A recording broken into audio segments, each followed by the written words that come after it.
जय हिंद। स्टडी बसेरा के नए वीडियो में आप सभी का हार्दिक स्वागत है। चैनल पर नए हैं तो चैनल को सब्सक्राइब कर लीजिएगा और बेल आइकन को भी क्लिक करते चलिएगा। और वीडियो अगर पसंद आता है वीडियो को लाइक और शेयर भी करते चलिएगा। चलिए स्टार्ट करते हैं आज का सेशन। आज के सेशन का पहला प्रश्न आप लोगों के स्क्रीन के सामने है। नर्मदा नदी की सबसे बड़ी सहायक नदी कौन सी? ऑप्शन ए भवानी नदी, ऑप्शन बी कोयना नदी, ऑप्शन सी तवा नदी, ऑप्शन डी दूधी नदी। इस प्रकार का सही जवाब हो जाएगा ऑप्शन सी, दूधी नदी नर्मदा नदी की सबसे लंबी सहायक नदी है। और इस नर्मदा नदी से रिलेटेड जो जो इंपॉर्टेंट प्रश्न बनते हैं इसके बारे में हम लोग कंप्लीट समझ लेते हैं। तो नर्मदा नदी को और किस नाम से जानते हैं? तो रीवा नदी भी कहते हैं। नर्मदा को रीवा रिवर भी कहते हैं। और नर्मदा नदी की लंबाई कितनी है? तो 1312 किलोमीटर। 1312 किलोमीटर इसकी लंबाई है। और नर्मदा नदी मैकाल पर्वत के अमरकंटक शिखर से निकलती है। नर्मदा नदी मैकाल पर्वत के अमरकंटक शिखर से निकलती है। और अमरकंटक शिखर से ही सोन नदी और जोहिल नदी भी निकलती है। सोन और जोहिल और नर्मदा, तीन नदियां अमरकंटक से शिखर से निकलती है। और नर्मदा नदी पर सरदार सरोवर बांध, माहेश्वर बांध, ओंकारेश्वर बांध स्थित है। और सरदार सरोवर बांध पर ही सरदार वल्लभ भाई पटेल की सबसे ऊंची मूर्ति स्थापित है गुजरात में। नर्मदा और यहाँ एक्चुअली प्रश्न और एक बनता है यहाँ से इस तरह से कि नदियों से संबंधित कि एस्चुरी ने कौन सी नदी नहीं बनाती है और एस्चुरी कौन सी नदी बनाती है? तो नर्मदा, ताप्ती, माही और साबरमती, ये चार नदियां जो हैं एस्चुरी नहीं बनाती है।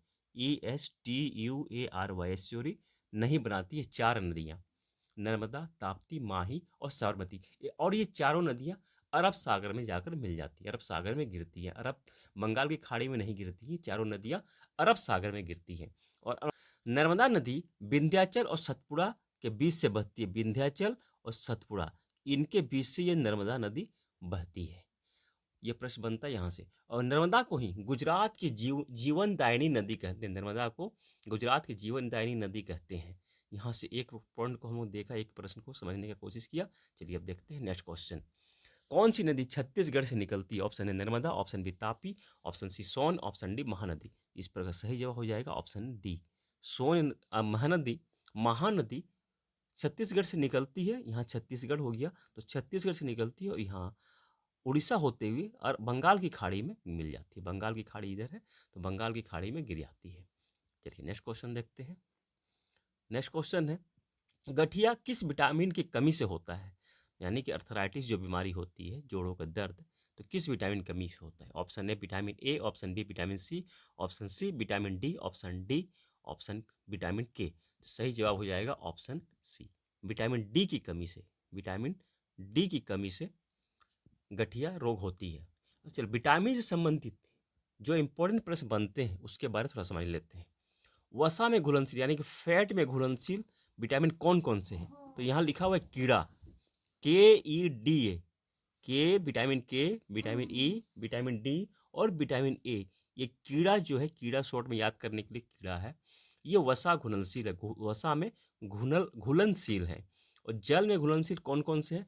तो जल में यानी कि वाटर में घुलनशील बी और सी, विटामिन बी और विटामिन सी वाटर में सोल्यूबल है।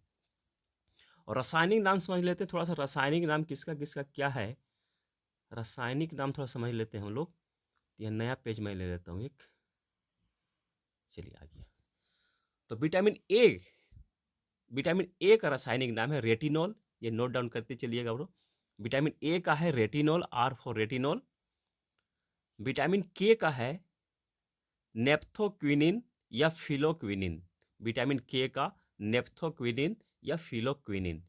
विटामिन डी का है कैल्सीफेरॉल। विटामिन डी का है कैल्सीफेरॉल। और विटामिन ई का है टोकोफेरॉल। विटामिन ई का है टोकोफेरॉल। यहाँ क्लियर हो गया, जो कि वाटर सोल्यूबल है, सॉरी फैट सोल्यूबल है ये चारों विटामिन। तो इनके बारे में समझ लीजिए। अब जो वाटर में जो घुलनशील है वाटर सोल्यूबल है, जल में घुलनशील है, उसके बारे में थोड़ा समझ लेते हैं। तो विटामिन सी, ये बहुत ही इंपॉर्टेंट प्रश्न बनता है।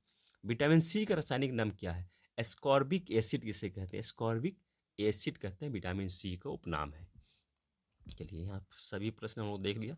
नेक्स्ट क्वेश्चन चलते हैं।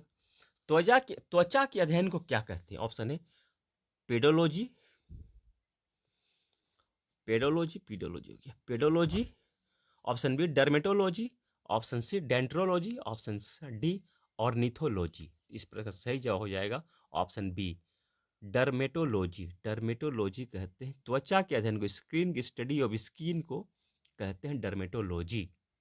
अब यहाँ और पॉइंट प्रश्न समझ लेते हैं इस तरह से प्रश्न किस तरह से और क्या क्या इंपॉर्टेंट प्रश्न बन सकता है। तो ऑप्शन में जो है उसको पहले समझ लेते हैं। ऑप्शन ए में है जो पेडोलॉजी, इसे मिट्टी के अध्ययन को, स्टडी ऑफ सॉइल, मिट्टी के अध्ययन को पेडोलॉजी कहते हैं। ऑप्शन सी में है डेंट्रोलॉजी, डेंट्रोलॉजी वृक्षों के अध्ययन को कहते हैं, यानी कि ट्री, पेड़ों के अध्ययन को डेंट्रोलॉजी कहते हैं। और एंथ्रोलॉजी ऑप्शन डी में है एंथ्रोलॉजी, सॉरी ऑरिंथोलॉजी, ऑरिंथोलॉजी पक्षियों के यानी बर्ड, पक्षी के अध्ययन को ऑरिंथोलॉजी कहते हैं, पक्षियों के अध्ययन को ऑरिंथोलॉजी कहते हैं। और कुछ इंपॉर्टेंट जो होते हैं उसको समझ लेते हैं। हर्पेडोलॉजी, हर्पेडोलॉजी उभयशीर विज्ञान को कहते हैं, यानी कि एम्फीबियन के स्टडी को हर्पेडोलॉजी कहते हैं।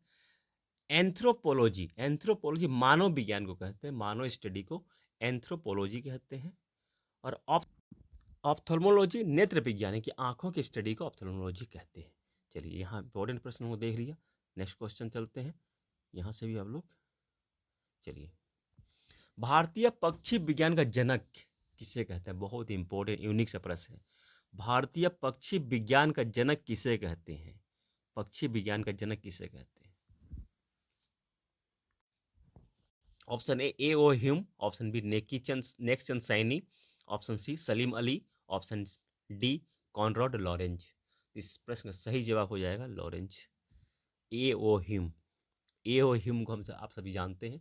ए ओ ह्यूम कौन थे? तो ए ह्यूम, जिनका पूरा नाम एलन ऑक्टेवियन ह्यूम है, ये इन्होंने राष्ट्रीय कांग्रेस की स्थापना की थी, भारतीय राष्ट्रीय कांग्रेस की स्थापना इन्होंने की थी। ए ओ ह्यूम जो कि कहाँ से बिलोंग करते हैं? स्कॉटलैंड के बिलोंग करते हैं। भारत में ये आईसीएस अधिकारी थे, आईसीएस अधिकारी, कभी कभी के आईएएस और तत्कालीन आईसीएस अधिकारी थे बट अंग्रेजों के ज़माने में।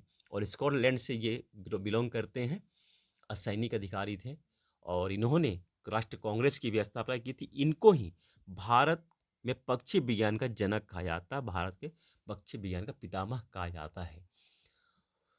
कांग्रेस की स्थापना कब हुई थी? राष्ट्रीय कांग्रेस की स्थापना तो 28 दिसंबर 1885 में, 28 दिसंबर 1885 में हुई थी। कहाँ स्थापना हुई थी? पहला जो सम्मेलन हुआ था, कहाँ हुआ था? राष्ट्रीय कांग्रेस का पहली स्थापना अधिवेशन कहाँ हुई थी?